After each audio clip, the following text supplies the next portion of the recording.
Tips and tricks on choosing your car mechanic. Para di masunog ang pera at oras mo sa pagpapalipat-lipat ng pinagpapagawan. It's convenient, easy, and the best thing, you can get more discount. Wow! Gusto ko to, Che. 1.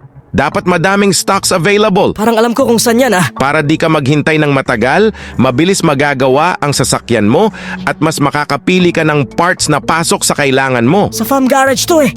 2.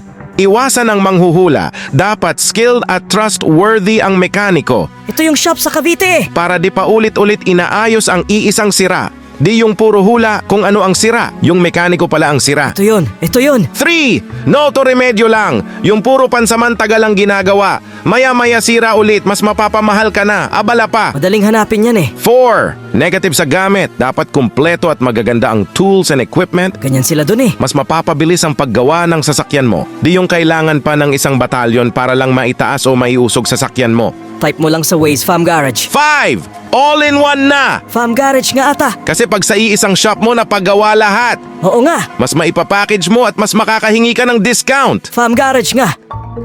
Ayo. Tama ko. Sundan mo yan para di ka mapagastos lalo. Dun yun sa Farm Garage. Promises with S!